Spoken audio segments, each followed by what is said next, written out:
make our way to Dallas. There are rumblings out of Big D that the chemistry between Dak Prescott and star receiver Dez Bryant isn't quite what it should be. In a recent podcast, COO Stephen Jones implied the relationship could be better. Listen to what he said. The Dez, situation has a lot of moving parts to it when you look at it. Dez is certainly a fiery guy. Right. Plays with a lot of emotion, both on and off the field, and sometimes that can be a distraction. It can be a distraction for Dez. It can be a distraction for other teammates, and we just have to, really get our hands around where. When you put all the full body of work together, where that's headed. And, of course, we pay Dez a lot of money, and yes. He knows that. He's aware of it as anybody when he talks to Jerry and myself. Right. And, he knows when you get paid that kind of money, there's high expectations in terms of the productivity, as you mentioned. And so those are all things that we have to look at as a team, as an organization, when we start to put our team together for next year. Adam Schefter back with us. Adam, what are you hearing in regards to the situation in Dallas? Well, that certainly didn't sound like a stamp of approval for Dez Bryant and his long-term future there in Dallas. And when you look at Dez Bryant and his contract situation, he is due $25 million over the next 2 years, which is not guaranteed.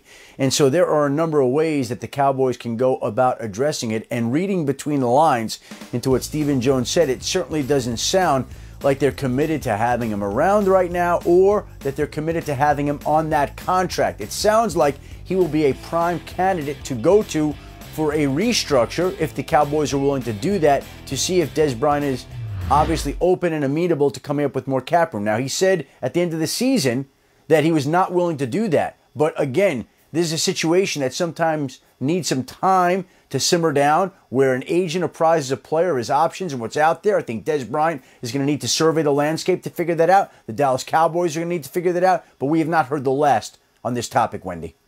No, I would agree with you there, Adam. Thank you. In fact, I think we're probably just getting started with this situation in Dallas. So we do a little something on Tuesdays, Joe, often called panic or patience, okay? So don't be alarmed if you hit that button. It's going to have some, there'll be a real alarm. Don't freak out. Don't freak out. Settle down. Listen, panic or patience in terms of what's going on and what you think the situation might be with the Dallas Cowboys. I'm going to go with patience. Did you see that? Yeah. That was a veteran That's a vet move. That's an O-line. The Joneses have a history of kind of stirring the pot a little bit in the offseason, making sure that the attention's on the Cowboys. People are always talking about it. And so I'm not really concerned. I think every offense needs one of those emotional, fiery guys that when things aren't going well or you need a little emotional boost, he's not afraid to go run up and down the sideline and yell at people and get their heads in the game. I like that. He's sort of the Cowboys, the no publicity is bad publicity mindset. That is a fair point. Joe's very organizational in his thought process. Yes, I like right it. there. Making money. Yeah, all right. Filling up seats in the stadium. I'm with it. Doing a good job, Joe. I'm going to go absolute panic. What? See, I said don't freak out. You know when I'll take a fired up player? When they're making plays. I'm all about it. Make all the noise you want if you're making plays. My issue with that is you can't blame it on Dak, all this chemistry nonsense and talk.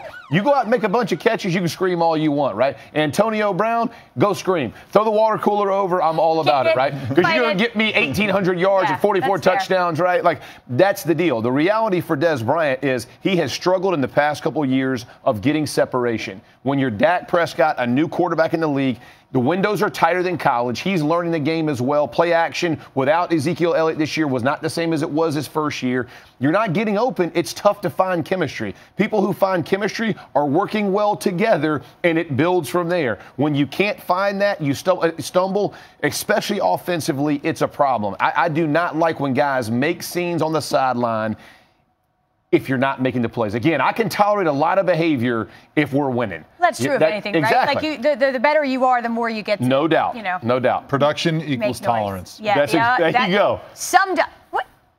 And offensive line. I feel like this is the most intelligent group ever on NFL Live. Of course you do. I'm just saying. Just saying. Yeah. All right. Well, again, T-minus, I don't know what, till you announce your retirement.